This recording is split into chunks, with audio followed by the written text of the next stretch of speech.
হয় আমাদের মুহুরী নদী বান্ধা হয় মস্করা হাসান মির্জার দুলবালি দিয়ে বান্ধি যায় সরকারের থেকে বহু টাকা বাজেট এবার পরে এটারে 16 আনা বাণিজ্য হয়ে যায় অর্ধেক হেনি নেজামাজা দিয়ে রাখে আর বাকিগুলো নেছে কর্মকর্তা যাত্রা এতারা অর্ধেক খায় 9.5 টাকা দিয়া দুলবালু দিয়ে বিলজামনকারী কোনরকম মুহুরী নদীর আপান্তে এই কারণে হত্য বছর বাগনা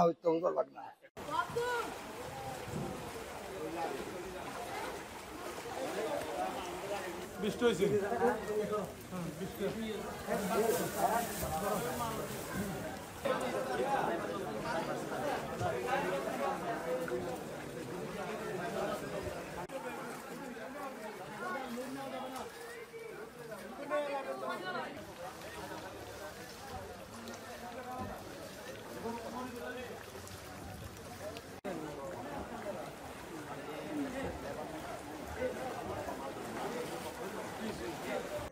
গরিব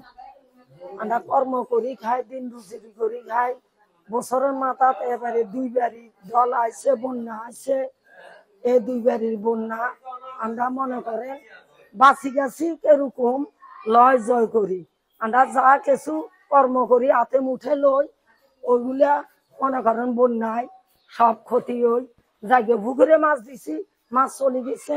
গরু শেষ ছাগল শেষ গরু গুনিয়া দুবাই সর খালি এগুলো শেষ।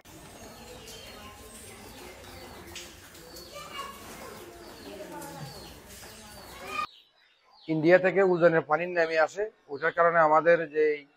মুহুরী কহুয়া সিলুনিয়া নদীর ওইটার বেড়িবাঁধ টিকসই বাঁধ নাই এই জন্য ওই পানিগুলো নামিয়ে আসে আমাদের অত্র এলাকার মধ্যে খুব চাপ সৃষ্টি করে। আমাদের সরকারের কাছে একটাই দাবি যে আমরা কোনো ত্রাণ চাই না সহযোগিতা চাই না আমাদের প্রাণের দাবি হলো একটাই আমরা টিকসই বাঁধ চাই তাহলে আমাদের না হলে প্রতি বছর আমাদের এরকম সবকিছু লস আমরা এইরকম ছেলে মেয়ে পরিবার নিয়ে আশ্রয়কেন্দ্রে আসতে হইতেছে কেউ আশ্রয়কেন্দ্রে আসতে পারতেছি কেউ পারতেছি না মানে সব দিক দিয়ে লস আমাদের।